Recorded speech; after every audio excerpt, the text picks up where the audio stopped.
네, 시작하겠습니다. 안녕하세요. 벌써 5월이에요. 여름이래요, 이제. 시간 정말 빠르죠? 이제 5, 6월 달 계획을 선생님들이 어떻게 잡고 계시는지요? 5, 6월에 이제 기출 분석하실 거잖아요. 서브노트 만들어져 있죠? 여기에 이제 기출 문제 보시면서 이제 5, 6월에는 대부분의 범위가 정해진다고 보셔야 돼요. 그래서 5, 6월 달에 시험 문제에서 다뤘던 부분, 요 부분들을 서브노트에 이렇게 마킹하시면서 필요한 내용들 이렇게 추가로 집어넣으시면서 5, 6월에는 대부분의 출제 범위가 대부분은 갖춰진다고 보셔야 되고, 그 다음에 7, 8월에는 이제 아직 출제 안 됐던 부분에서 또 나올지도 모르니까 영역을 넓혀서 전부 다 살펴보는 거고, 그래서 선생님들 공부하시는 거가 방향을 좀 잘 잡고 공부하셔야 할 필요가 있어요. 요즘에 시험 문제들 경향을 봐봐요.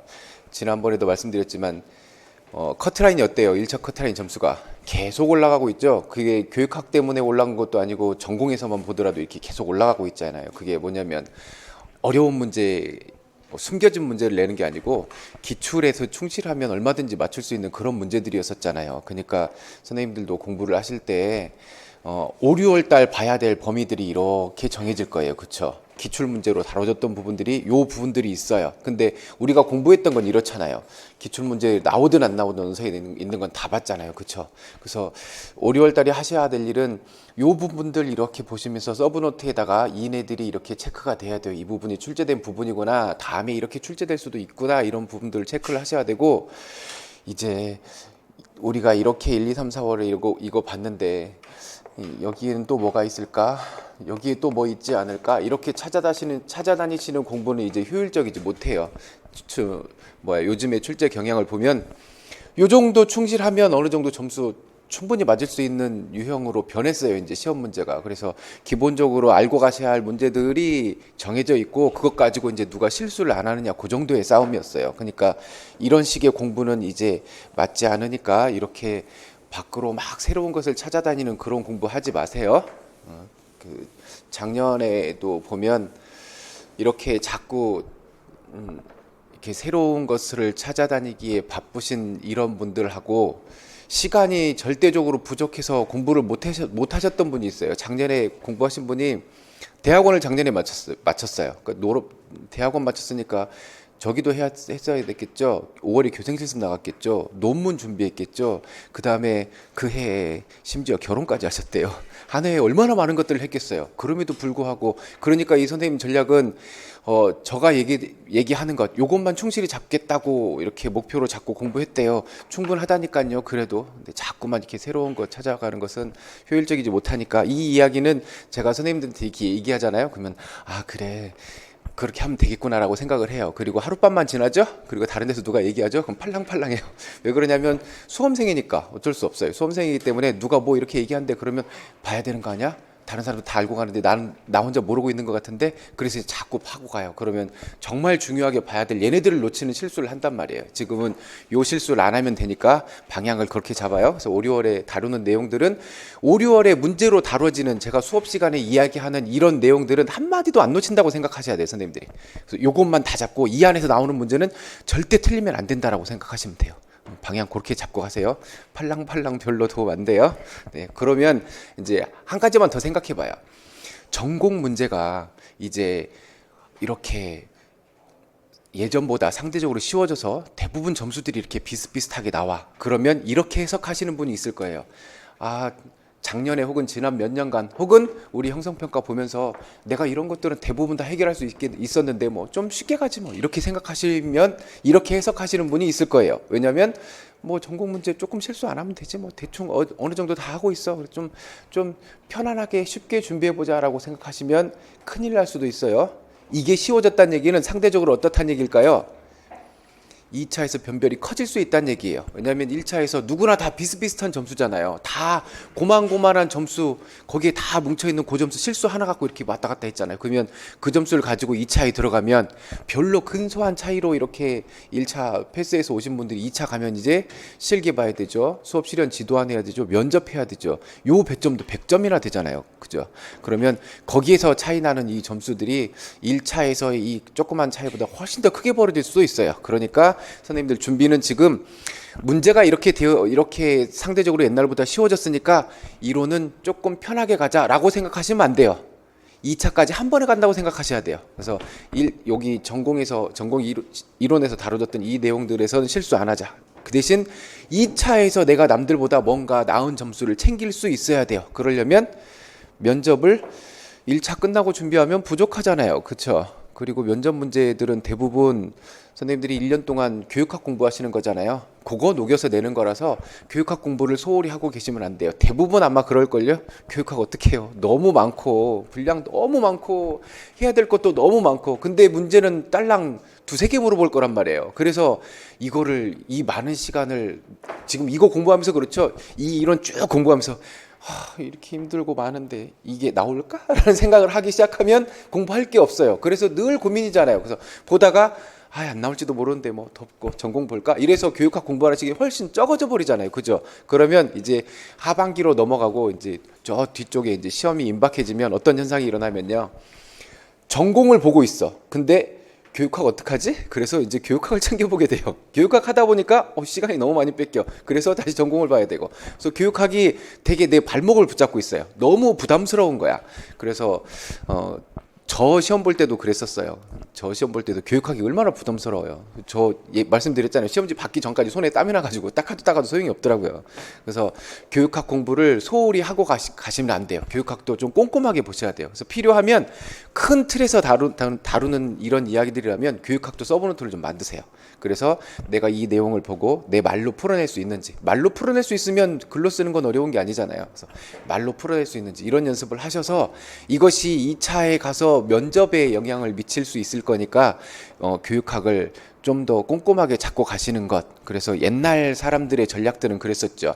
1차가 끝나야 2차를 볼 거 아니야. 그래서 1차를 해야 실기를 보러 갈 수 있을 거 아니야. 그래서 1차에 올인하고 끝나고 나면 이제 뭐 그때는 되게 간격이 컸었죠. 그래서 실기에서 좀 실수하더라도 충분히 커버할 수 있고 이랬었죠. 근데 지금은 2차 가면 다 비슷비슷한 점수로 가요. 작년에 1차 커트라인이 83점, 84점 이랬었잖아요. 그렇죠? 그래서 작년 1차 합격하신 분 중에 저한테 인증해 주신 가장 높은 점수가 90점 나오더라고요. 그래 봐야 7점인 거잖아요. 그죠? 면접 보러 가잖아요. 저 16년도에 서울 면접 봤을 때. 이제 2차 연수원 가서 이제 회식하고 이러면서 면접 점수를 다 까고 다녀요. 그러니까 2차 점수를 하나씩 다 까요. 실기는 몇 점 맞았냐, 뭐 1차는 몇 점으로 통과했느냐, 면접은 몇 점 맞았냐 이렇게 물어봐요. 무용하던 친구였는데 39점 맞았대요. 40점 만점에. 그래서 그 얘기를 듣는 순간 모두가 박수 쳐줬어요. 넌 도대체 무슨 말을 하고 온 거냐 이랬죠. 그래서 저가 면접 36점 맞았어요. 저는. 벌써 3점 차이 나잖아요. 그렇죠? 근데 거기서 박수치고 막 웃으면서 이랬던 친구 중에 한 명이 난 32점인데 이랬어요. 면접만 7점 차이 난 거예요. 그 둘이. 그러니까 1차에서 겨우 3, 4점? 이렇게. 그런데 지금은 어때요? 그 3, 4점도 굉장히 크잖아요. 작년 커트라인 보면 합격하신 분들이 커트라인에서 어때요? 그러면 다 불안하대요. 다. 왜냐하면 다 거기 뭉쳐 있으니까. 그래서 그분들이 2차에서 조금 차이 나는 거 그게 엄청나게 크게 작용할 수 있으니까 실기도 마음 편하게 놓고 가시면 안 돼요. 몸 관리도 지금 하고 계셔야 돼요. 최소한 7월, 8월까지는 선생님들이 운동하고 몸 관리 하고 계셔야 돼요. 9, 10월에는 그냥 가볍게 런닝 정도만 하시고 7, 8월까지는 꾸준히 하셔야 돼요. 그래서 제가 체조가 금방 안 되잖아요. 그죠? 1차 끝나고 안 되던 분들이 2차 준비하면서 체조가 불가능할걸요? 안 될 거예요. 그래서 한 달에 한 번씩 체조하러 가잖아요. 그래서 우리 코로나 때문에 못했고, 그래서 5, 6월에 3번을 계획하고 있어요. 그래서 4월에 못하고 3월만 못했죠. 그래서 5, 6월 3번을 계획하고 있는데 5월은 네 번째 주에 생각하고 있어요. 이번 주말은 어버이날이고 다음 주말은 저한테만 기념일이고 그래서 못 가요. 그래서 그 다음 주에 16일 다음 주가 23일인가요? 24일인가요? 그 주에 갈게요. 그 주 토요일 날 가고 6월에 2번 하고 7, 8월 이렇게 하고 7월, 8월까지 하고 이제 9월부터는 안 할 거예요. 체조. 거기에 시간 투자하고 이러기엔 조금 부담스러운 시간이니까 선생님들 몸 관리 하고 계셔야 돼요.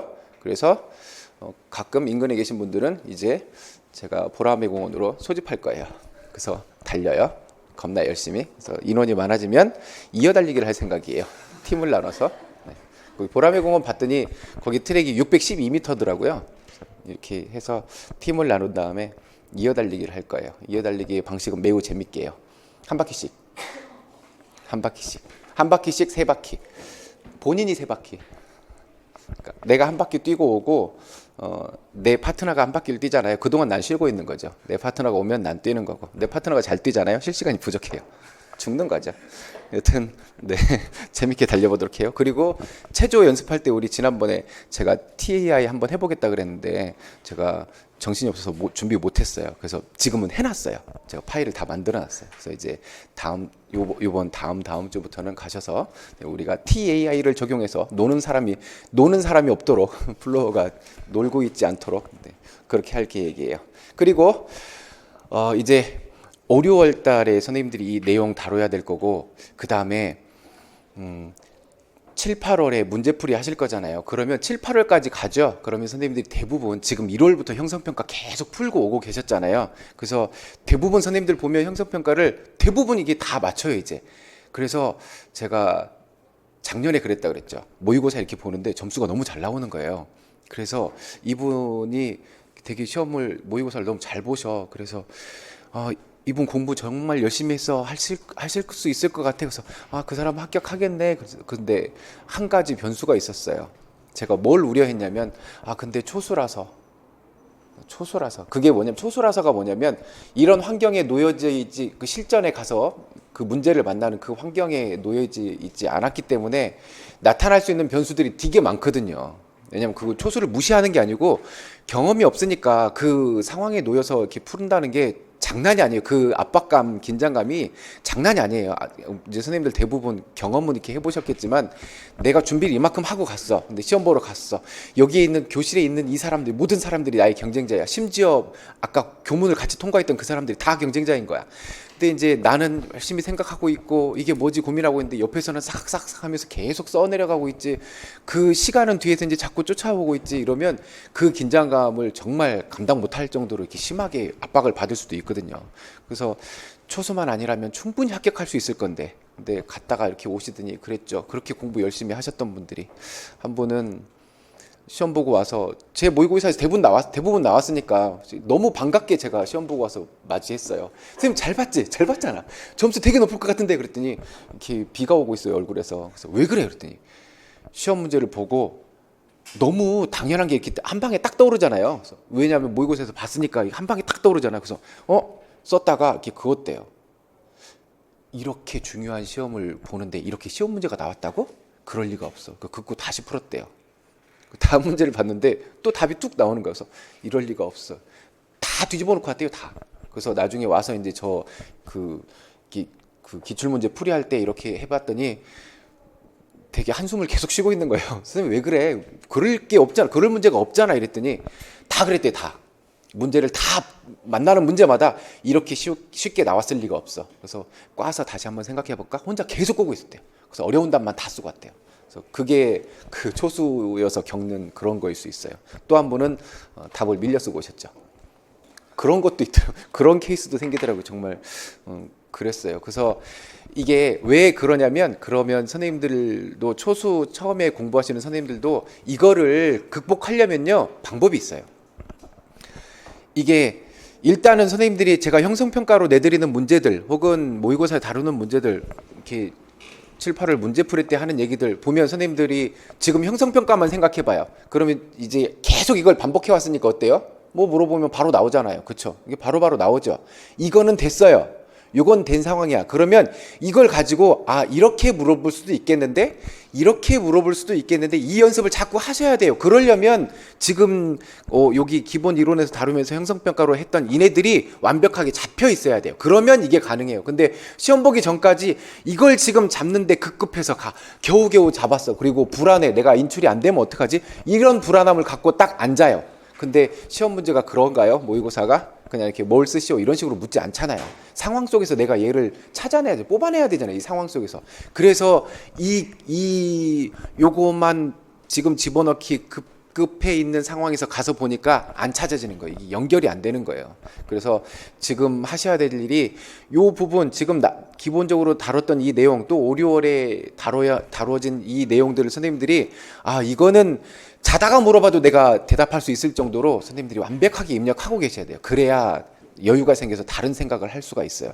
그래서 작년에 그 너무 아픈 경험을 제가 해가지고 이제 이거를 이렇게 밀어놓고 천천히 나중에 드릴 게 아니구나. 그래서 올해 1월부터 형성평가를 계속 했던 거예요. 선생님들이 이거는 어차피 해야 되는 일이니까 빨리 해버리면 좀 편하게 가겠다 싶어서 한 거고. 그래서 제가 몇 번 말씀드렸잖아요. 장담컨대 단언컨대 다른 학원에서 공부하고 있는 초수들보다 선생님들이 훨씬 앞서가 있어요. 훨씬. 그러니까 자부심을 갖고 하세요. 네, 그 결과가 지난 마지막 주에 우리 4월 형성평가 봤었죠? 네. 60문제 풀었어요. 두 분은 만점 맞았고요. 두 분은 한 문제 틀리셨고, 네. 두 문제 틀리신 분이 이게 탑5에 들었어요. 그러니까 이 결과만 보더라도 선생님이 되게 열심히 공부를 하고 계신 거예요. 이거 물어봤을 때 선생님이 실수 없이 이거 다 그냥 인출은 다 될 정도로 공부하셨다는 건 이제 그만큼의 자신감을 갖고 보셔도 되는 거고, 이제 여기 봐봐요. 평균 60점 만점에 평균이 53.40이에요. 되게 대부분 다 50점대 이상이면 별로. 그리고 그 문제를 보셨는지 모르겠지만 문제 하나에 요구하는 것들이 너무 많아요. 그쵸? 그래서 문제 하나 내놓고 괄호 여러 개 있었죠. 거기 하나만 비워 있어도 그냥 그거 써요. 이런 분들이 그냥 그 한 문제 이렇게 틀린 게 아니고 괄호 한 칸 비워져 있으면 그냥 이렇게 그거 써요. 다 맞아야 그냥 맞는 걸로. 어쨌거나 중요한 건 점수가 아니니까요. 그러면서 왜 보여주냐고요? 네, 어깨뽕 넣으시라고요. 자, 잔소리 심했네요. 교재를 준비하세요. 자, 문제 풀죠. 저가 이거 기출문제를 출제된 문제를 가지고 이렇게 출제됐어요. 문제가 잘 보이나요?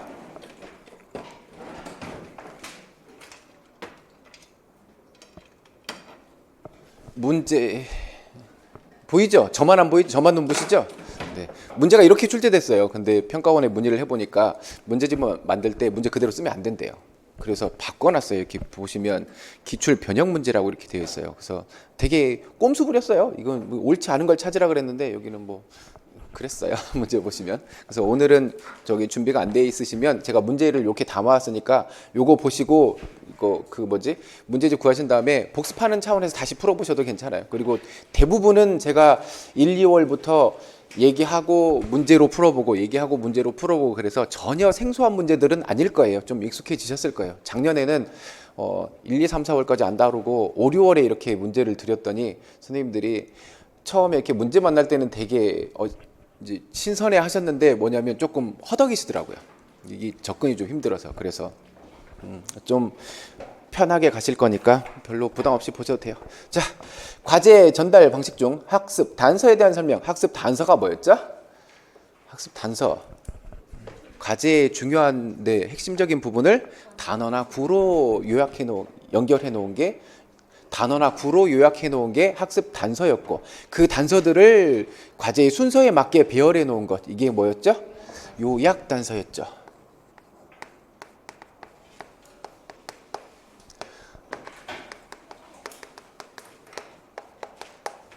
학습 단서는 과제의 중요한 측면을 이렇게 단어나 구로 간략하게 전달하는 것. 이것이 학습 단서였고 이것을 과제의 순서대로 전달해 주는 게 요약 단서였어요. 그러면 빨리 이제 인출하셔야 돼요. 요약 단서 하면 또 하나 뭐 생각나셔야 돼요. 요약 단서에 기능이 있었어요. 요약 단서를 사용하면 어떤 좋은 점이 있죠?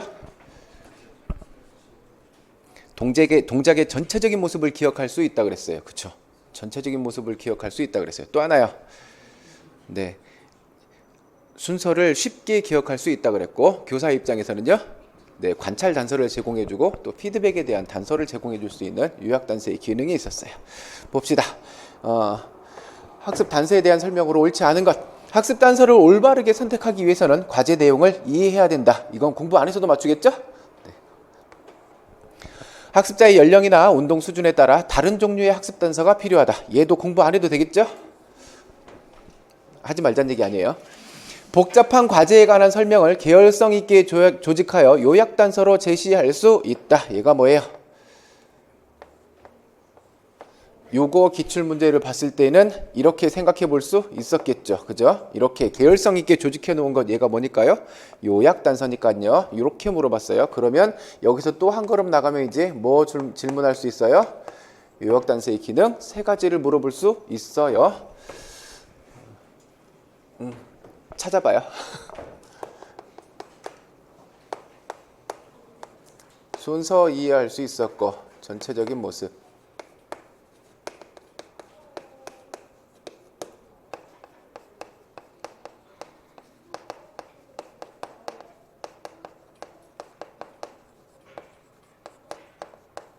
이런 것들이 있었어요. 그 다음에 선택적인 학습 단서의 이용을 통해 학습자에게 제시되는 정보의 양을 조정해야 된다.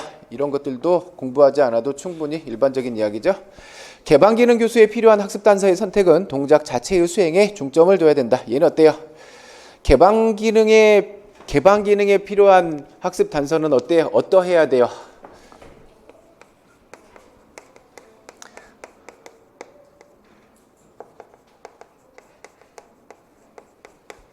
얘네 둘을 구분짓는 기준이 뭐였어요? 네.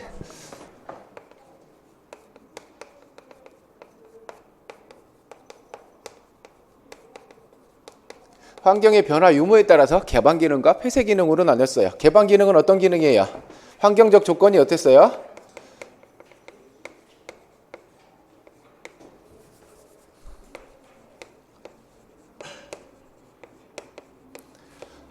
환경적인 조건이 지속적으로 변화하는 거였었죠. 그래서 요 기능들을 가르칠 때는 어떠한 단서를요? 어떠한 뭐에 초점을 맞춰서 연습을 시켜야 돼요?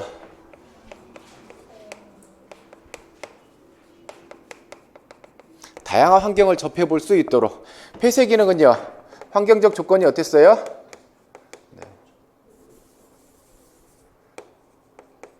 변하지 않는 게 폐쇄 기능이었어요. 그래서 여기는 어떤 연습이요?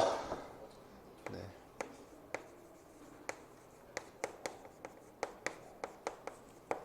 고정된 환경에서 연습하는 거. 그러니까 여기는 어떻게 해야 돼요?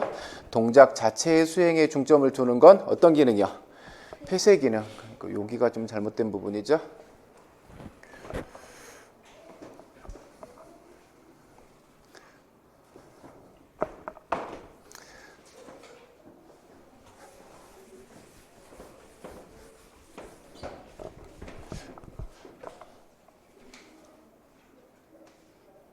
이거 놔두면 되는구나.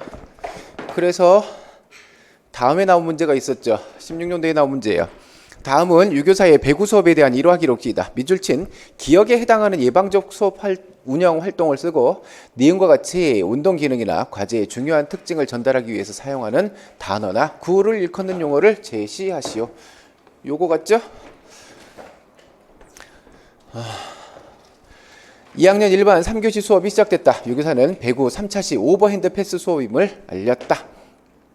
기억. 학생들이 학기 초에 연습한 대로 정해진 집합 장소와 위치에 모였다. 교사는 빈자리를 확인하며 신속히 출결을 확인했고 체육복 미착용 학생은 복장 점검표에 표시했다. 이건 어떤 활동이에요?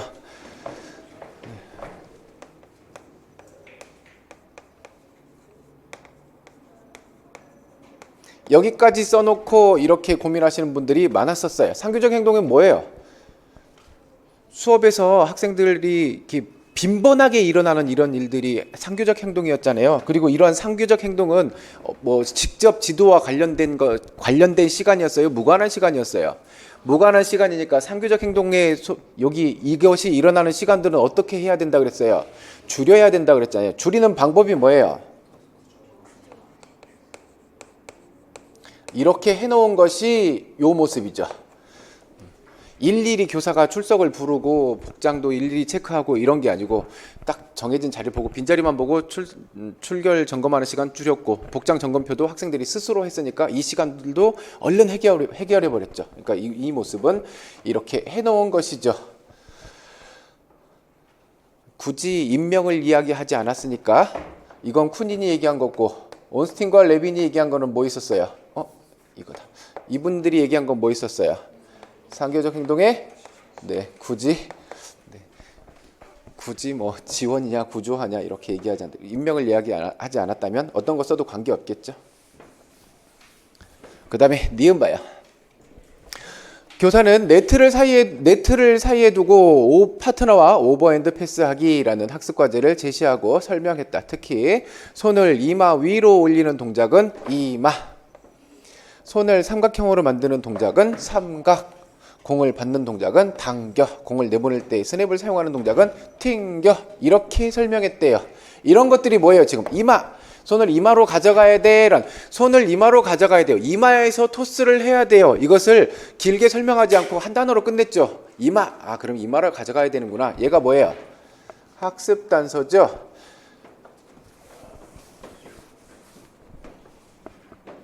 그리고 학생들이 빈손으로 오버핸드 패스 동작을 이마, 삼각, 당겨, 튕겨의 순서로 쉽게 익힐 수 있도록 구령을 붙여서 재인식했다. 아까 그 학습 단서들을 이렇게 순서대로 이마, 삼각, 당겨, 튕겨 이렇게 순서대로 엮어놨대요. 얘는 뭐예요? 얘가 어떤 거예요? 요약 단서죠. 그러니까 아까 좀 전에 풀어봤던 객관식 문제 그거를 보면서 요거 살펴보니까 아 이렇게 기출분석을 하면 이렇게 빠져나오는구나 하는 모습들이 보이죠? 재밌죠? 이렇게 보면. 그렇지 않아요? 네, 재밌어요. 기출분석 되게 재밌어요. 그래서 아 옛날 문제 이거 한번 했네. 그리고 이거 배경으로 이렇게 다뤘었는데 시간이 지나니까 이거 배경으로 다뤘던 거 이렇게 문제 나오는데 이렇게 생각하면서 기출문제 이렇게 쭉 살펴보잖아요. 되게 재밌어요. 그럼 보시면서 아 다음에는 이거 물어볼 수 있지 않을까? 이런 것들이 이렇게 쭉 연결해가면 되게 재밌어요. 그리고 저는 더 재밌어요. 이거 해놓고 그 해 이것들이 제가 이렇게 했는데 나오잖아요. 정말 짜릿해요. 전화기 깨진다니까요. 전화기 깨지는 건 작년에 그 뭐죠? 기출문제 확인하는 날 토요일 날 평가원에서 기출문제를 이렇게 다운받아가지고 전화기로 보고 있었거든요. 기출문제 이렇게 A형부터 쭉 넘겨봤는데 출제된 거 쭉 넘겨봤는데 그 모의고사에서 했던 것 혹은 제가 1년 동안 설명하면서 이렇게 얘기했던 것들 있잖아요. 여기서 한 걸음 더 나가면 이거 출제될 거다 이런 얘기했던 게 너무 많이 나온 거예요. 너무 기쁜 나머지 전화기를 떨어뜨리니 깨지더라고요. 깨졌어요. 떨어뜨려가지고. 아, 그 다음 문제를 큰일 났네. 자, 문제가 뭐냐면요. 우리나라 체육과 교육과정의 특징을 변천 순서대로 배열하시오 하는 게 문제예요. 이게 봐봐요. 먼저 우리 체육 교육과정 변천의 특징을 먼저 한번 살펴보고 올까요? 살펴볼게요. 자, 첫 번째 교수요 먹기예요. 46년부터 54년까지 이제 네, 전쟁이 일어나고 끝나고 나서 이제 요때예요. 요때 가장 큰 특징이 뭐예요? 네. 요 학제가 이때 확정되었다라는 거. 그리고 체육이 어땠다고요? 필수 교과가 되었다는 거. 초등학교에서는 보건, 중학교에서는 체육 보건, 고등학교에서는 체육으로. 그래서 여기 특징은 체육이 필수가 됐다는 거. 그리고 633식 학제가 요때 만들어졌다라고 하는 거.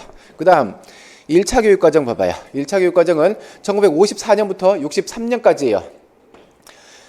교육과정은요. 교과 중심 교육과정. 예, 1, 2, 3, 4차 어떻게 기억하고 계세요? 교, 경, 학, 인 이렇게 기억하고 계세요. 요때의 특징은요.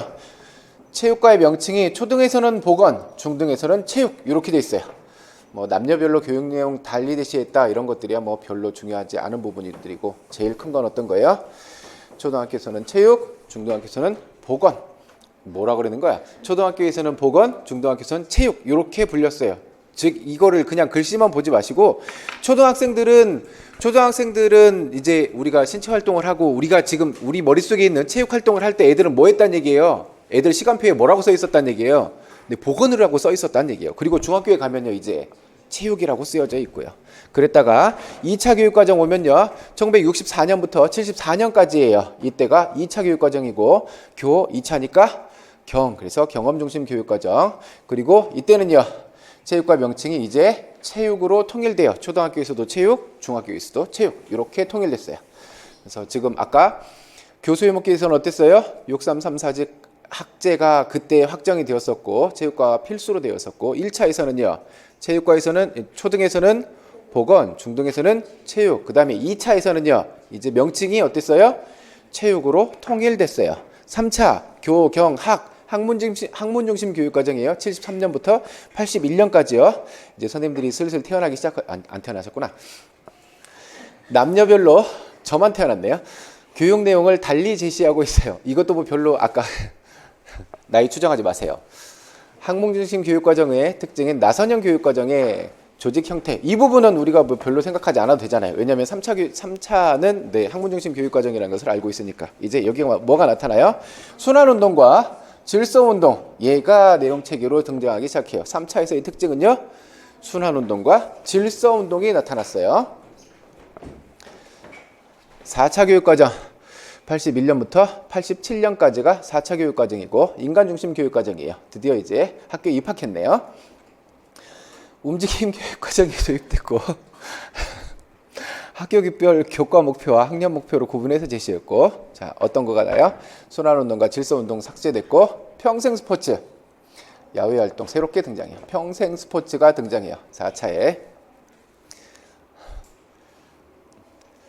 지난주에 학원으로 한 분 찾아오셨어요. 경남으로 이제 올해 경남으로 합격하셨대요. 그래서 거제도로 이렇게 발령을 받으셨대요. 그래서 인사하고 싶다고 이렇게 오셨더라고요. 근데 제가 그때 여기 없어가지고 못 뵀거든요. 전화 통화만 이렇게 했는데 그분이 네, 요때 다니셨어요. 그 선생님이 45이라고 그러시더라고요. 작년에 학기 초에 학기가 어딨어 우리가. 자, 연초에 저한테 그러더라고요. 자기가 나이가 많아서 40대라 나이가 많아서 되게 걱정이다. 그러면서 저한테 고민 상담을 이렇게 하시더라고요. 그래서 걱정하지 말라고. 내가 서울로 합격했을 때 나도 그때 40대였다고. 모든 사람들이 20대 후반 애들하고 실기해서 네가 이길 자신 있어? 이런 얘기를 물어보길래 당당하게 차라리 실기로만 뽑았으면 좋겠다고 대답했다고요. 재수 없죠? 그래서 되게 걱정하시더라고요. 40대인데. 그래서 선생님 아무 걱정하시지 말라고. 40대라고 해서 불리한 거 별로 없으니까 그냥 이렇게 자신 있게 공부하시라고. 그래서 이제 그동안 지속적으로 이렇게 해왔는데 그러니까 지난주에 통화해서 그러시더라고요. 본인이 올해 45대셨대요. 45이신데 합격하셨대요. 네. 그러니까 뭐 하자고 여기까지 왔어? 제 나이 추정하지 마요.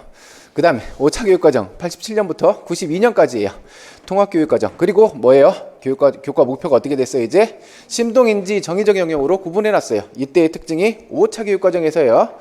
5차 교육과정 가장 큰 특징이 어떤 거였어요? 심동인지 정의로 구분했어요. 6차에서는 이제 체육교과의 성격이 나타나요. 7차 교육과정에서는요. 국민공통기본교육과정이 도입되어요. 이게 1학년부터 10학년까지, 여기 11학년부터 12학년까지. 그래서 그때는 저기 고1까지, 고1이 10학년이잖아요. 그래서 고2하고 고3 얘네들이 선택중심 교육과정이었어요. 지금은 어때요? 2015 교육과정은 명칭이 어떻게 됐어요? 몇 학년부터 몇 학년까지요? 초1부터 중3까지는 공통교육과정, 고1부터 고3까지는요? 네, 선택중심 교육과정으로요. 혹시 그런 것들을 물어볼 수도 있어요. 자, 이제 문제로 와요. 순서대로 하래요. 봅시다. 체육과 내용 영역이 세분화되었고 초등학교와 중학교에 순환운동과 질서운동이 나타났대요. 순환운동, 질서운동. 아까 몇 차의 특징이었어요? 네, 3차의 특징이었어요. 보건 및 체육의 명칭이 체육으로 통일됐어요. 체육으로 통일. 중고등학교에 레크레이션 영역이 추가되었어요. 체육으로 통일된 건요. 2차. 체육과 내용을 심동, 인지, 정의적 영역으로 구분해서 설정했대요. 이건요. 5차. 체육과 명칭을 초등학교에서는 보건, 중고등학교에서는 체육으로 했대요. 이건요. 1차. 이렇게 구분했으면 됐죠. 순서야 뭐 지워도 되죠?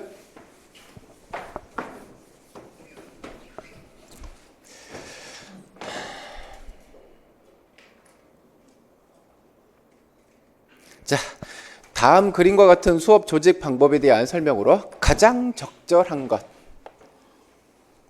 이게 객관식 문제여서 조금 이렇게 생각해 보셔야 할 그런 것들이 있어요. 봅시다. 중학교일까요? 고등학교일까요? 중학교겠죠? 아마도 특별하지 않으면 중학교겠죠, 뭐. 자, 이분이 선생님이겠죠? 얘들이 학생들이고 여기를 보시면 얘네 잘 보셔야 돼요. 이건 선택 이동 경로예요. 그러니까 애들이 여기로 가든지 여기로 가든지 애들이 선택해서 가는 거죠. 이렇게. 그리고 요건 필수예요. 여기서 여기로 가는 건 필수적으로 이렇게 여기 있는 아이들은 필수적으로 일로 가야 돼요. 그 다음에 이건 분산이에요. 이건 이쪽으로 가는 아이들 반, 이쪽으로 가는 아이들 반 이렇게 생각해 보시면 돼요. 이렇게 나눠놨어요. 그림을 놓고 저만 읽을게요. 어차피 없으니까. A, B 유형에서는 학습자가 과제의 종류와 수행 시간을 선택한다.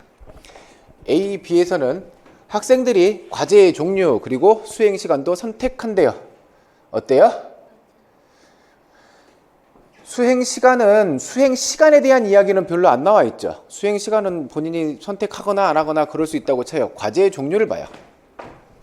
이 과제와 이 과제가 다름을 알 수 있나요? 그러면 학생들이 여기로 가든 여기로 가든 과제는 어때요? 학생들이 선택할 수 있어요? 네, 학생들이 선택했다고 보기는 어려워요. 그쵸? 여기로 가더라도 여기 요 과제들 여기에 과제 여기에 과제들이 어때요? 같죠? 네. 그러면 우리 지금 이거 뭘로 나눠놨어요? 스테이션으로 이렇게 나눠놨었잖아요. 스테이션 얘기는 좀 지나고 해요. 그러니까 첫 번째 거 시간이야 본인들이 선택할 수 있었지만 과제는 어땠어요? 과제는 다르지 않은 과제니까 학생이 선택했다고 보기 어려워요. 그렇죠? 두 번째, C 유형에서는 과제마다 난이도를 다르게 제공하는 것이 중요하다. 여기 C예요. C. 여기에서 학생들이 여기 과제 1, 2, 3 이것을 보면 어때요? 여기에서의 과제와 여기에서의 과제는 어때요? 다른 과제죠. 그러니까 이렇게 구분해 놨겠죠. 여기 있는 아이들은 반드시 일로 가야 돼요. 이렇게. C 유형에서 과제마다 난이도를 다르게 제공하는 것이 중요하다. 어때요? 여기는요? 난이도.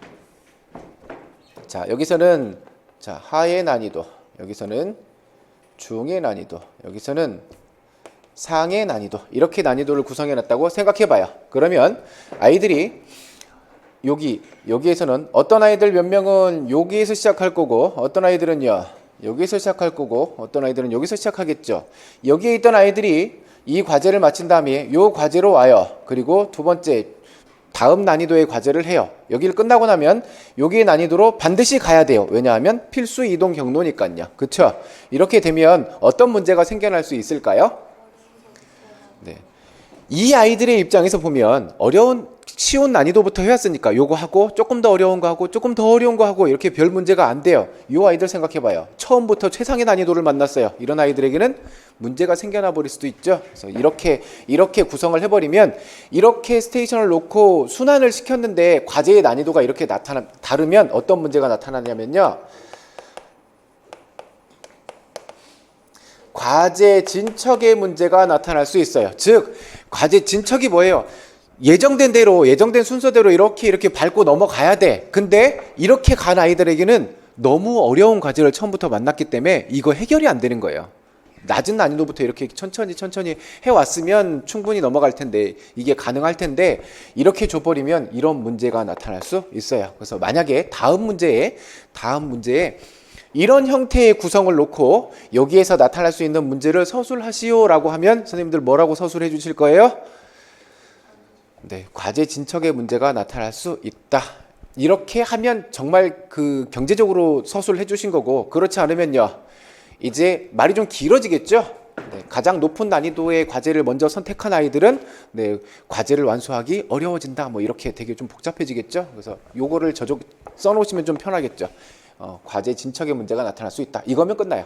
왜냐면 이런 정도는 그들도 우리 서로 공유하고 있는 내용들이니까. 그래서 이렇게 난이도가 다르게 제공해놔버리면 어때요? 불편해질 거예요. 그 다음 네 번째, D 유형은 각 스테이션마다 동일한 과제를 제시해야 된다. 여기 D 봐요, 이제 D. 각 스테이션마다 동일한 과제를 제시해야 된다. 이거는 옳은 이야기 같아요? 틀린 이야기 같아요? 여기에서의 과제가 하나의 스테이션 안에 3개가 주어져 있지만 이 과제를 완수하고 나면 반드시 일로 가야 돼요. 왜냐면 필수 이동 경로니까요. 다음 스테이션에 갔더니 똑같은 과제가 또 만나요. 또 넘어갔더니 똑같은 과제를 또 만나요. 이러면 순환시키면 어떤 문제가 생겨날까요?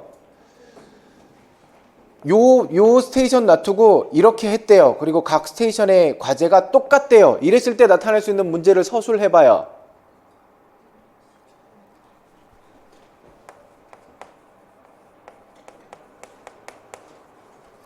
쓸데없이 이동 시간만 길어지잖아요. 여기서 계속 하면 이동 안 하고 할 수 있었을 텐데 일로 이동해 버리면 가는 동안 이동 시간 되게 길어져 버리겠죠. 이런 문제가 생겨날 수 있어요. 그러니까 여기마다 과제가 다를 필요가 과제가 같으면 순환시킬 필요가 없겠지요. 그 다음에 네 번째, 4개의 유형은 스테이션마다 연습식 스타일을 사용하는 것이 가장 효과적이다. 이렇게 4개의 유형을 사용하는 것이 연습식 스타일이 가장 효과적이래요. 선생님들 어떻게 생각해요? 연습식 스타일이 가장 효과적이대요. 근데 그게 절대적으로 옳고 그르다라고 얘기하기 좀 그렇죠. 여기서 다른 거 하면 안 돼요?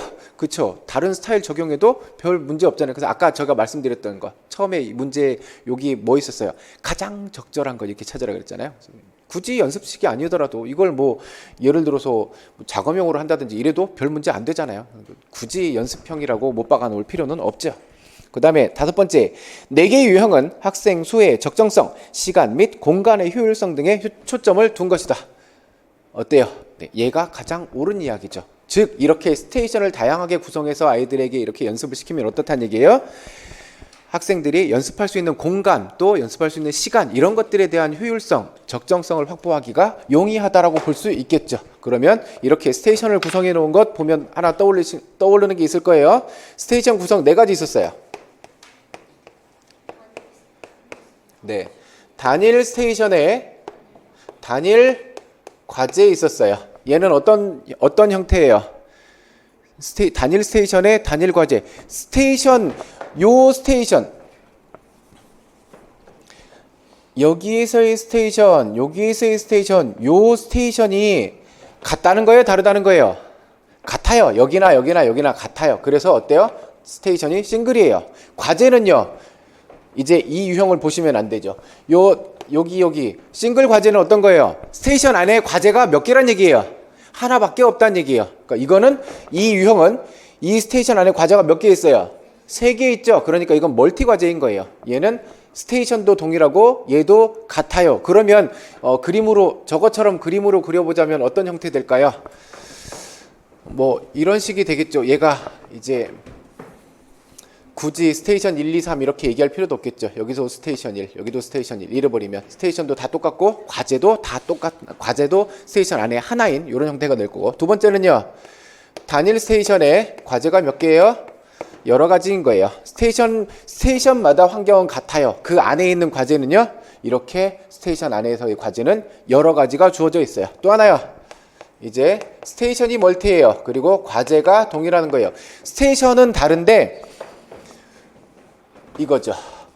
이 스테이션과 요 스테이션은 달라요. 근데 그 스테이션 안에 과제는 어때요? 한 가지씩밖에 없어요. 얘가 멀티 스테이션의 단일 과제. 그 다음에 뭐 있어요? 스테이션도 다양하고 과제도 여러 가지인 거예요. 스테이션이 다양하다는 건 뭐예요? 요 스테이션들의 환경이 각각 다르게 구성되어 있고 이 안에 있는 과제도 어때요? 여러 개가 주어져 있다는 거죠. 이제 이걸 놓고 선생님들이 좀 그 상황을 한번 생각해 보셔야 돼요. 예를 들어서 농구 드리블이라고 생각해 볼까요? 농구 드리블을 선생님들이 이렇게 가르쳐 주고 싶어요. 그래서 문제가 이렇게 주어졌다고 생각해 볼래요? 이게 굳이 1차에서 묻지 않더라도 2차에서 이렇게 적용시켜 버릴 수도 있잖아요.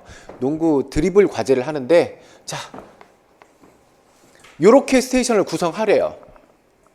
요렇게 찍어서 얘기해 줬어요. 이렇게 스테이션을 구성하래요. 그럼 선생님들 어떻게 해야 돼? 이렇게 각각 같은 스테이션 만들어 놓고 어떻게 해야 돼요? 요 안에 드리블 과제를 여러 개를 줘야 되겠죠. 예를 들어서 뭐 왼손 드리블을 하고 오른손 드리블을 하고 그다음에 뭐 양손 드리블을 하고 이렇게 과제가 스테이션 안에 그 안에 있는 과제가 여러 개여야 되겠죠. 이런 형태로 선생님들이 단순히 얘만 보고 넘어갈 게 아니고 그 상황을 떠올려 보셔야 돼요. 이렇게. 그래서 얘를 혹시 모를지도 모르니까 챙겨놔요. 그리고 얘는 그냥 이렇게 기본적으로 생각해보면 별 문제가 안 될 거고, 자, 요 문제에서 우리가 앞으로 예측해 볼 수 있는 문제 뭐 있어요? 아까 이거. 이렇게 구성해 놓으면 왜 안 되는지, 즉, 이 문제에서 왜 옳지 않은 게 되는 건지, 그거에 대해서 생각해 보셔야 돼요. 여기서도 마찬가지.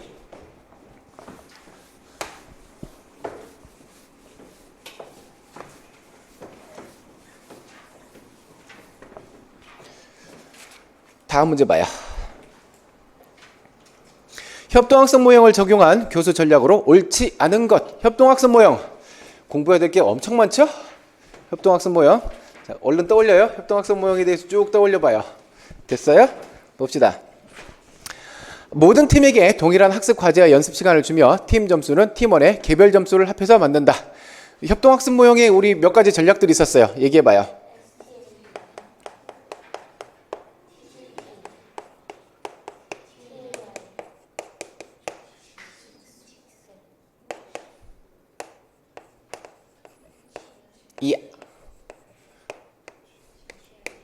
요런 것들이 있었죠. 그죠? 자, 봐요. 얘 뭐 같아요? 네, 여기에서 중요한 건 뭐예요? 얘가 중요해요, 얘가. 팀 점수는 뭘로요? 팀원의 개별 점수를 합한다는 게 중요한 부분이에요. 얘가 뭐와 같아요? STAD와 가장 비슷해 보이죠? 네, 요 부분 체크해 두셔야 돼요. 교재 갖고. 네, STAD는 어떻게 된다고요? 팀원의 개별 점수를 합해서 만든다고요.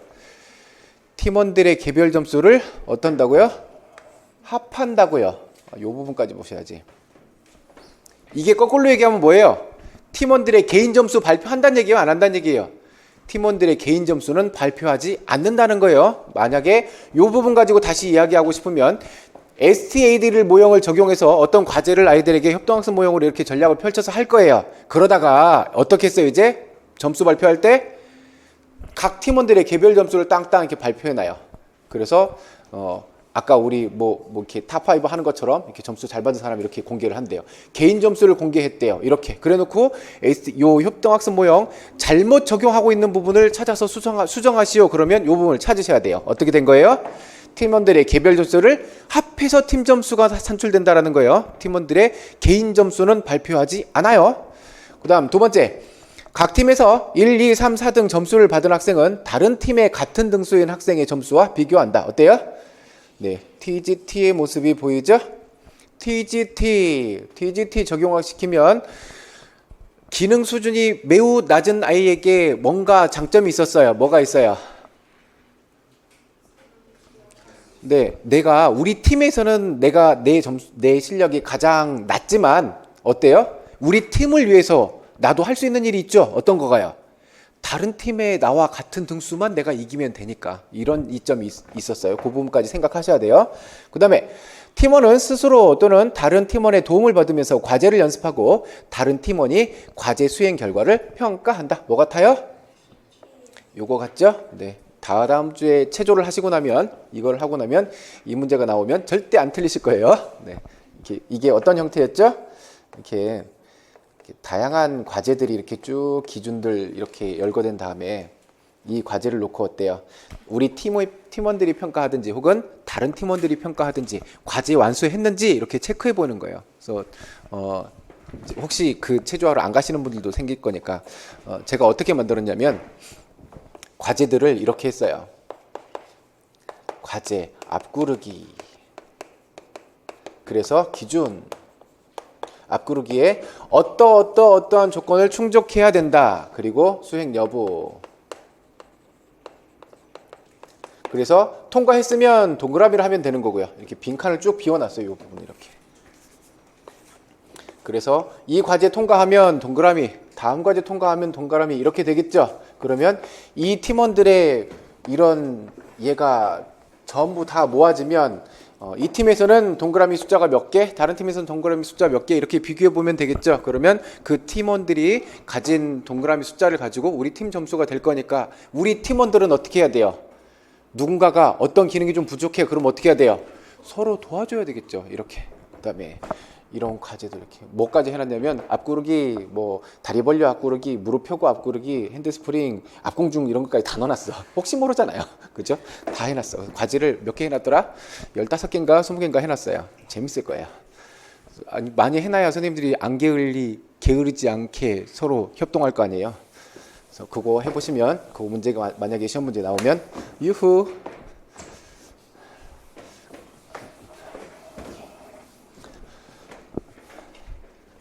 그 다음 각 팀원은 전문가 집단을 구성해서 학습 내용을 익히고 난 후에 자신의 팀으로 돌아가서 다른 팀원을 가르친다. 얘가 뭐예요? 직소네요. 어쩜 이렇게 순서대로 이걸 얘기했지? 직소 모형이네요. 이게 작년에 기출된 문제예요. 작년에 기출된 문제였는데 어떻게 나왔냐면 이제 직소 모형을 하면 어때요? 모둠 구성해놨죠. 모둠 구성은 어떻게 했어요? 모둠 구성은 어떻게 했어요? 원칙을 얘기해요. 모둠 구성의 원칙. 팀 내에서는 이질적으로, 팀 간에는 동질적으로 이렇게 팀을 구성을 해놨어요. 그리고 나서 이 팀원들에게 각각 과제 전문가가 되기 위한 과제들을 하나씩 주어지죠. 그래서 그리지 않고 하려고 하니 이 팀원들이 자, 이런 아이들이 모여 있겠죠. 여기도 그래서 A 과제를 수행하기 위해서 요 아이들이 모이죠. 그래서 여기는 어때요? A 과제에 대한 뭐가 돼요? 이들끼리 모여서 서로 협의하고 공유하고 이러면서 A 과제에 대한 전문가가 되죠. 전문가가 되고 나서 어떻게 해요? 다시 자기 집단으로 돌아와서 A 과제에 대해서는 이 친구가 전문가니까 다른 팀원들을 서로 가르쳐주는 이러한 형태가 직소 모형이죠. 그래서 작년에 시험 문제가 어떻게 나왔냐면 자, 이렇게 팀 구성해 놓고요. 여기 가서 전문가 집단이 되었어. 그 다음 과정을 서술하라고 하는 게 작년 문제였어. 자기 팀으로 돌아가서 자기 팀원들을 가르친다. 이런 형태로. 올해는 안 나오겠지 뭐. 그다음 교사의 체계적인 계획과 지도에 의해 학생들이 서로 짝을 이루어 역할을 교대하면서 상대방의 학습을 돕는다. 이건 어때요? 네, 이건 협동학습 모형보다는 이걸 보니 뭐 같아요? 네, 이거 같죠?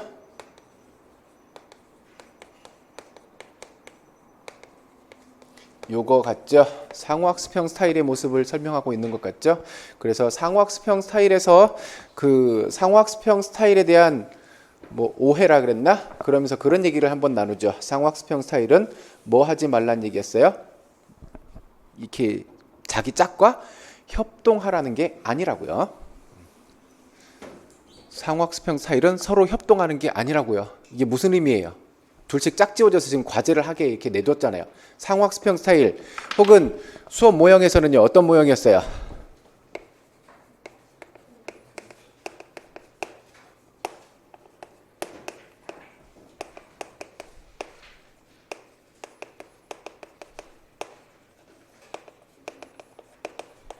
차이점을 얘기해봐요. 가장 큰 차이점을 얘기해봐요.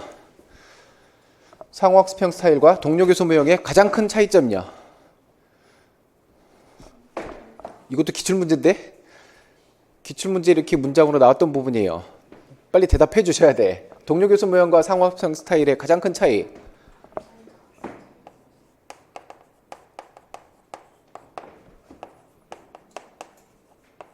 동료교수 모형은 어떻게 해요? 얘도 2명씩 짝지어주죠. 얘도 2명씩 짝지어주잖아요. 그래놓고 동료교수 모형은 어때요? 모형은 어때요? 한 단원에 대해서 적용을 시켜요. 그래서 예를 들어서 선생님들이 이 단원이 농구 단원을 가르치겠다. 농구 단원 몇 차시까지 가르칠 거예요? 뭐 생각해 선생님 마음인데 12차시까지 하실 거예요? 자, 1차시부터 12차시까지 농구 단원을 가르치겠대요. 이 농구 단원 1차시부터 12차시까지 전부 다를 뭘로 가르치겠다는 얘기예요? 동료교수 모형을 적용해서 가르치겠다는 얘기예요. 얘가 모형, 수업 모형에서는 이렇게 하나의 긴 단원 동안 가르치는 개념인 거고 상호학습형 스타일, 여기 스타일에서는요. 에피소드의 개념이 사용된다 그랬죠. 에피소드는 뭐예요? 하나의 짤막짤막한 이야기들이 에피소드잖아요. 자, 농구 단원 하겠대요. 1차시부터 몇 차시까지요? 12차시까지 하겠대요. 그런데 지금 1차시예요. 요 1차시, 요 수업 안에도 어때요? 에피소드들은 굉장히 다양하게 나타날 수 있어요. 자, 첫 차시에 아이들에게 패스를 가르친다고 칩시다. 그래서 패스를 가르칠 건데 어떤 거 가르칠 거예요? 체스트 패스 가르칠 거고 패스 여러 가지잖아. 뭐 그래요. 이런 4가지 정도의 패스를 가르친다고 생각해 보죠. 그러면 요 과제를 가르칠 때에도 어떻게 가르칠 것인지 여기에서도 에피소드가 생겨날 수 있을 거고요. 이 과제는요, 과제의 특성상 좀 다른 형태로 좀 해볼까? 또 다른 에피소드가 나타날 수 있어요. 그러니까 여기 스타일에서는 어떻다는 얘기예요? 에피소드의 개념을 했잖아요. 1시간 안에도 여러 가지 스타일이 나타날 수 있어요. 장면마다. 그 짤막짤막한 장면 하나하나를 에피소드라는 개념을 갖고 이야기를 했어요. 그러니까 요 둘의 가장 큰 차이점을 설명하라 그러면 뭐라고 설명하시면 돼요? 이건 긴 단월 동안에 거쳐서 적용되고 이거는요. 네, 한 수업에서도 여러 가지 모양이 나타날 수 있어요. 얘가 가장 큰 차이점이에요. 그걸 빼고는 어때요? 똑같아요. 적용되는 게 똑같아요. 그래서 아까 그 얘기했어요. 상호학습형 스타일을 적용할 때 뭐 하지 말라고요? 둘이 짝하고 협동하지 말라고 이야기를 한다고요. 즉 둘이 협동한다는 얘기는 뭐 얘기예요? 무슨 얘기예요? 서로 이렇게 같이 동료의 입장에서 이렇게 우리 뭐 어떻게 해볼까? 어떤 모형을 생각하는 게 아니고 뭐예요? 한 사람은 상호학습형 스타일이 왜 나타났어요? 상호학습형 스타일이 나타난 배경이 뭐예요? 왜 나타났어요? 네, 직접 교수 모형에서는 어때요? 교사가 학생들 연습시키고 피드백 제공해 주려면 피드백 제공받을 수 있는 가능성은 30분의 1 혹은 40분의 1 이렇게밖에 안 되잖아요. 그래서 내가 연습할 때 옆에 나에게 피드백 제공해 줄 수 있는 사람이 옆에 붙어있으면 얼마나 좋겠어요. 그래서 짝을 지어준 거잖아요. 그러니까 이렇게 짝을 지어준 두 명은 어떤 관계인 거예요? 이 사람은 수행자인 거고 지 혼자 알아서 열심히 연습하고 있는 애고 이 사람은요 가르치는 사람의 역할이 된다는 거예요. 교사가 제공해주는 이 기준을 보고 이 기준에 대해서 자기가 관찰해보고 이 내용을 가지고 이렇게 해야 돼 라고 지도를 해줘야 된다라는 거죠. 그러면 이렇게 지도를 해주는 요거 피드백 제공해주는 거잖아요. 그쵸? 얘가 이렇게 교사가 제공해준 이 관찰 기준을 보고 이 기준 보고 이 사람에게 피드백을 제공해주는 거잖아요. 그러면 교사가 하는 일을 대신 하고 있는 거니까 가르친다라고 표현하고 있는 거고 얘가 얘에게 피드백을 제공해주는 5가지 단계를 빨리 떠올려 봐요. 자, 제일 먼저 뭐 했어요? 네, 기준 파악했어요. 그 다음은요 관찰할 거고요. 그 다음은요 비교, 대조할 거고요. 네 번째는요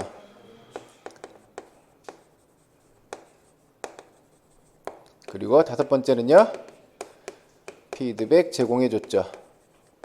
얘는 잊어버리시면 안 된다고 그랬어요. 이게 뭐예요? 상호학습형 스타일에서 관찰자가 수행자에게 피드백 제공해주는 단계였어요. 이거 잊어버리시면 안 돼요. 상호학습형 스타일에서 이렇게 했다가 이제 이것을 여기에서 사용했던 요 피드백 제공해주는 요 단계를 다른 사람 말고 자기 자신에게 제공해주는 건 뭐였어요? 네, 자기점검형 스타일이었어요. 뭐 하나 얘기하려고 그랬는데 상호학습형 스타일 얘기하면서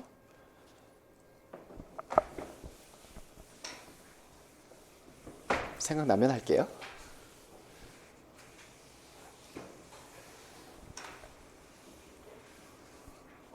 이렇게 두 명씩 이렇게 짝을 지어줘야 되는데 홀수래요. 그럼 어떻게 해결해야 돼요? 두 가지 방법이 있다 그랬어요. 어떤 방법이요? 네, 하나는 맨 마지막을 3명으로 만들어놔요. 또 하나는 맨 마지막 아이를 그냥 연습형처럼 연습시키고 누가? 교사가 제공해 주는 거예요. 홀수일 때 기출문제 보시면 홀수일 때 어떻게 해야 된다라고 이렇게 문장이 한 문장 나와요. 그래서 그 부분도 생각하셔야 돼요. 홀수일 때 첫 번째 방법 어떻게 해요? 마지막을 굳이 마지막으로 안 해도 되잖아.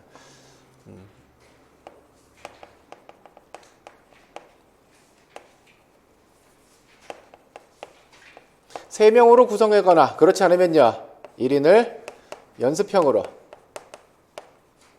그리고 교사가 피드백 이렇게 두 가지 방법이 있었어요. 해결하는 방법이 홀수일 때 해결하는 방법이 이렇게 3명으로 구성해 놓으면 두 가지 문제가 생겨날 수 있다 그랬어요. 하나는요 한 명의 수행자 2명의 관찰자 아니면요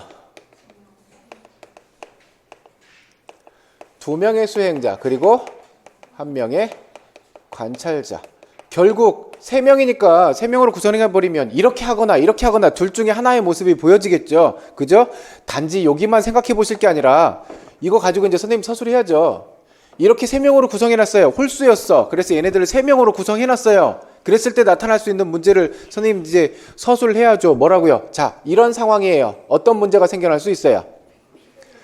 지금 두 명이서 관찰하고 피드백 제공해 줘야 되잖아요. 두 명이 이 과정이 달라져 버릴 수도 있겠죠. 그렇죠? A하고 B가 이 과정이 서로 다르면 나타날 수 있는 이 충돌 문제가 생겨나겠죠. 이렇게 되면요. 어떤 문제 생겨날 수 있어요? 네, 관찰자가 놓칠 수도 있겠죠. 두 명을 다 봐야 되니까. 이런 문제가 생겨날 수도 있겠죠. 그래서 여기는 네, 얘가 잘못된 문제였어요. 상호학습형 스타일 얘기하다가 멀리 돌아왔네요. 지금 우리 무슨 문제 풀었죠? 협동학습 모형 문제 풀었어요. 자, 이제 선생님들이 떠올리실 시간이에요. 협동학습 모형 얼른 떠올려요. 주제. 서로를 위해 서로 함께 배우기. 아직 쓰고 계셔가지고. 자, 서로를 위해 서로 함께 배우기. 얘가 주제였어요. 세 가지 특징이 있었어요. 슬라빈이 얘기했어요. 세 가지 특징. 청킹. 팀계학이었어요. 팀계학. 첫 번째 거 팀 보상. 그러니까 이게 뭐와 대비해서 생각해 보라는 거예요.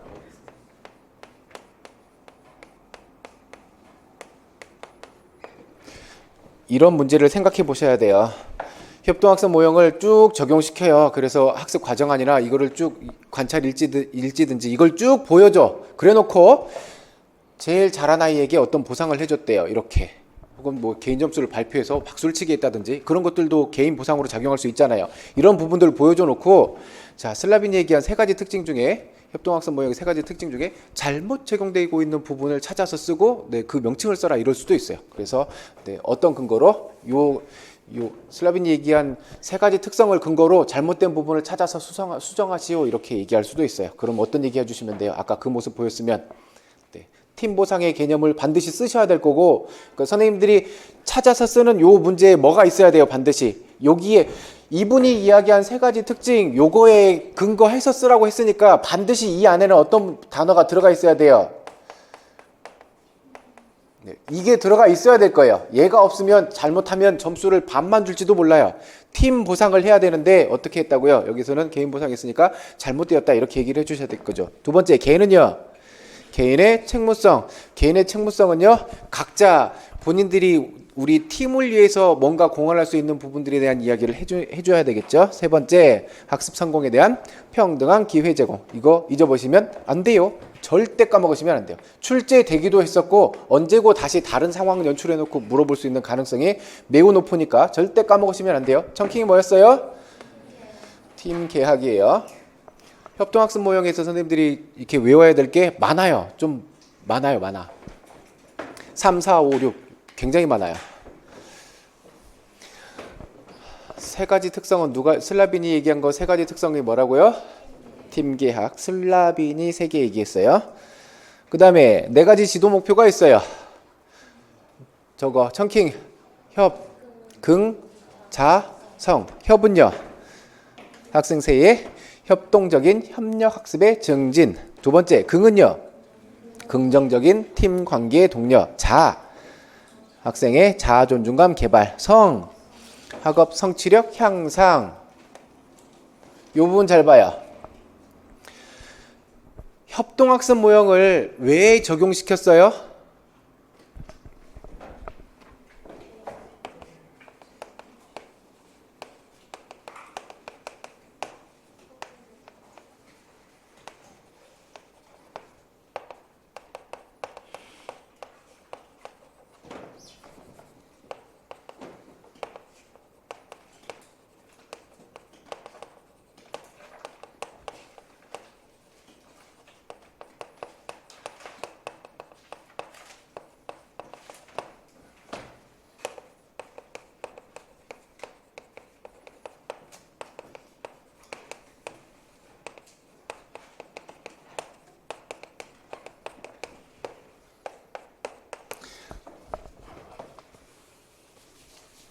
물론 팀원들 간의 긍정적인 팀 관계를 독려한다는 말이 잘못된 이야기는 아니지만, 즉 근본적인 문제예요. 협동학습 모형을 적용한 건 학생들끼리 협동하라고 하기 위해서 협동학습 모형을 적용시킨 거예요? 아니면 교사가 가르치고 하자 하는 내용들에 대한 성취력을 향상시키기 위해서 협동학습 모형을 적용한 거예요? 학생들이 근본적으로 협동학습 모형을 적용한 건 학생들이 학업 성취력을 향상시키기 위한 수단으로 이것을 사용한 것이지, 학생들이 서로 협동하라고 협동학습 모형을 적용시킨 게 아니라고요. 목표는, 궁극적인 목표는 뭐라고요? 학생들의 학업 성취력 향상이 궁극적인 목표예요. 궁극적인 목표는 협동이 아니고, 협동을 통해서 뭘 하라고요? 학업 성취력을 향상시키라고요. 이 부분도 교재에 이렇게 나와 있는 부분이에요. 절대 잊어버리시면 안 돼요. 협동학습 모형, 생각해보지 않으면 아까 그 부분이 틀렸다고 체크가 안 된다고요. 생각해보지 않으면. 협동학습 모형의 궁극적인 목적은 학생들 사이에 협동을 통해서 이렇게 아이들의 이런 관계를 독려하기 위해서다. 사회성 발달을 위해서다. 이렇게 하면 이 부분이 틀린 이야기야 라고 하는 걸 찾아내기가 힘들어요. 생각해보지 않으면. 협동학습 모형은 왜 적용시켰어요? 성취력 향상시키기 위해서 협동학습 모형을 적용한 거예요. 그 다음 5가지 기본 요소 있어요. 존슨과 홀백이 있었어요. 5가지. 팀, 일, 개, 대, 반. 팀은요, 팀원 간의 긍정적인 상호 의존. 1대1의 발전적인 상호작용. 개, 개인의 책무성. 대, 대인관계와 소집단 인간관계의 기술. 반, 팀 반성. 요거 기억하고 계세요. 요것도 기술된 부분이에요.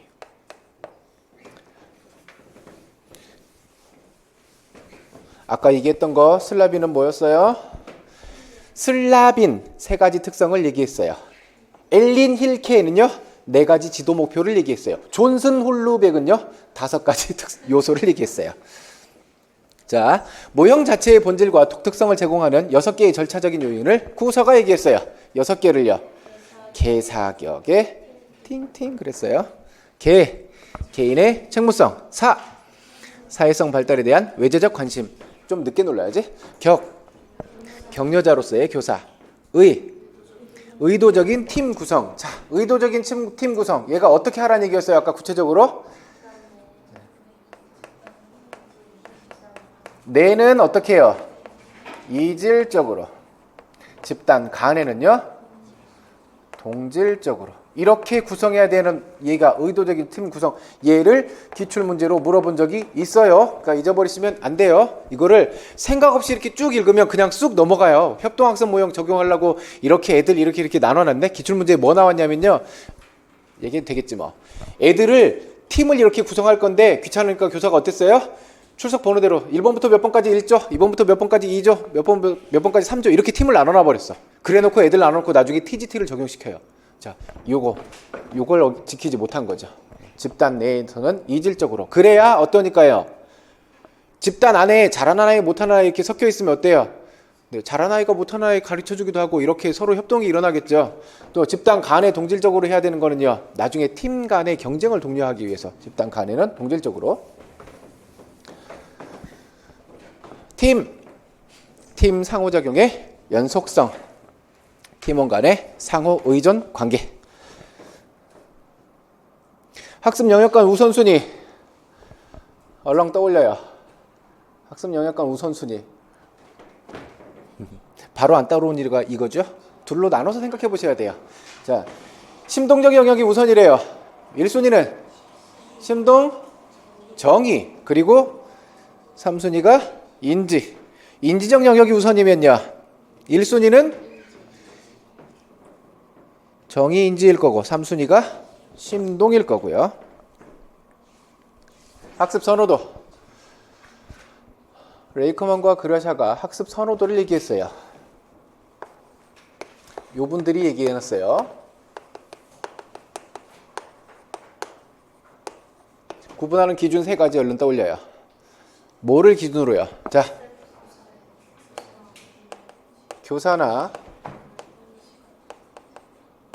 동료나 교사에 대한 시각. 또 하나는요.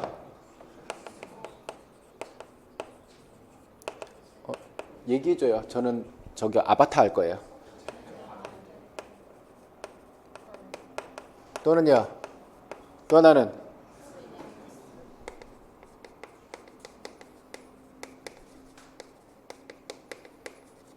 그래서 동료와 교사에 대한 시각에서 뭘로 구분했어요?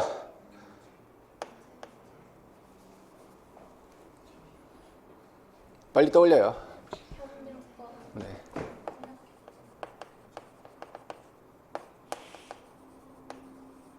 수업 절차에 대한 반응.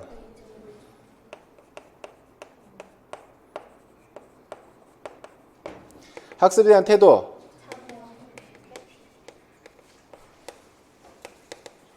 이렇게 구분했어요. 협동학습 모형에서의 학습 선호도는요. 얘 조금 특이한 게 있었어요. 그죠? 아까 그 의도적인 팀 구성 생각해 보시면 돼요. 어떤 거였어요? 참여. 여기에서 뭐 하나 추가시키면 돼요? 경쟁 추가시키면 돼요. 아까 다른 팀하고 경쟁하는 거 생각해 보시면 돼요. 그 다음에 수업 주도성 프로파일 숫자 얘기예요. 숫자 1, 299, 50, 50, 100, 100. 자, 제 수업을 처음 들으시는 선생님들께서는 저기 뭐 개소리지? 이러실 거예요. 지금부터 네, 개소리를 의미 있게 풀어드릴게요. 방금 숫자 어떻게 됐었어요? 자, 처음 보시는 선생님들 메모하셔야 되니까 1, 29, 9, 50, 50, 100, 100 이렇게 얘기했어요. 이제 우린 이걸 다 외울 수 있어요. 잘 안 보이게 써놨잖아. 그래도 돼. 따라오렴. 자, 이거 하려면 요 7가지를 다 기억하고 계셔야 된다 그랬어요. 첫 번째 거가 뭐예요? 이거 순서대로 기억하셔야 돼요. 왜냐면 요걸 순서대로 하셨으니까. 첫 번째 게 뭐였어요? 내용 선정이었어요. 두 번째 거는요? 수업 운영. 누가 눌러줬으면 좋겠다. 세 번째는요? 네. 과제 제시. 네 번째는요? 참여 형태. 다섯 번째는요? 교수적 상호작용. 여섯 번째는요? 학습 진도. 마지막은요? 과제 전개. 그래서 얘들을 순서대로 이렇게 기억하고 계셔야 돼요. 이렇게요. 잘 보시면 과제가 2번 나와요. 그죠? 그래서 과제가 2번 나와서 어떤 게 먼저지 생각해 보시면 제시를 하고 전개를 해요. 전개한 다음에 제시를 해요. 당연히 제시가 먼저죠. 이렇게 생각하시면 돼요. 그래서 이렇게 7개를 기억하고 계셔야 돼요. 내수, 가참, 여기 이건 뭐였어요? 교수적 상호작용으로 기억하고 계시든 그냥 상호작용을 하시든 별 문제 안 되는 거니까 이렇게 기억하고 계셔야 돼요. 그 다음에 이 숫자를 봐요. 이제 얘가 어떻게 됐어요? 1, 2, 9, 9, 50, 50, 100, 100 숫자가 몇 개예요? 7개죠. 요 7개를 이렇게 하나씩 얘기한 거예요. 내용 선정이 1이래요. 1. 얘가 1이에요. 1은 여기서부터 1이 출발한다고 생각하시면 돼요. 여기서부터 그래 설명해야 되잖아. 자, 가운데가 5예요. 그리고 맨 끝이 10이에요. 처음 보시는 선생님들 이거 한 번만 기억하시면 한 번만 유심히 보시면 돼요. 1에서 한 칸 옆으로 갔어요. 뭐가 나오겠어요? 2가 나올 거고요. 또 한 칸 옆으로 가요. 헐. 자, 1에서 한 칸 옆으로 가면 몇이 돼요? 2 될 거고요. 2에서 한 칸 옆으로 가면요. 3이 돼요. 5에서 1로 가는 건 없어요. 그래서 4가 나타나지 않아요. 5에서 한 칸 옆으로 가요. 네? 한 칸 또 옆으로 가면요. 7이 될 거고 8이 나타나지 않아요. 10에서 한 칸 빼면요. 9. 이렇게 기억하시면 돼요. 그래서 맨 앞이 1. 직접적인 건 1. 여기 간접적으로 와 있는 건 얼마? 10. 그 다음에 여기 가운데 있는 건 5. 그리고 뭐가 안 나타나요. 여기서 하나 뺀 4도 없고 여기서 더 간 8도 없어요. 그래서 여기 한 칸 옆으로 가면 2, 한 칸 옆으로 가면 3, 여기서 옆으로 가면 6, 7, 여기서 하나 빼면 9 이렇게 기억하시면 돼요. 그래서 이제 숫자를 기억하시는 원리는 이제 보셨어요. 얘가 1이래요. 여기에 이렇게 있대요. 얘를 보시고 단순히 이걸 놓고 숫자만 외우고 이렇게 할 게 아니라 요 의미를 생각해 보셔야 된다 그랬잖아요. 내용 선정을 누가 한다고요? 직접적이라는 건 누가 한다는 얘기예요?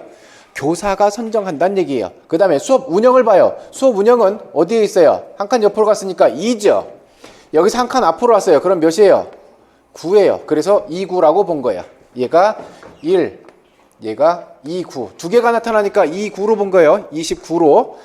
그 다음에 과제 제시는요. 9였죠. 여기. 이렇게 학생에게 이렇게 넘어온 거예요. 그 다음에 참여 형태는요. 5 그리고 10에 있죠. 그래서 여기를 몇으로 봤어요? 50으로 봤어요. 상호작용 마찬가지. 뭐하고? 5하고 10이니까 50. 학습 진도는요. 100이죠. 100은 1하고 10에 있어서 100이라고 본 거예요. 과제 전개도 마찬가지. 몇? 100. 여기도 100.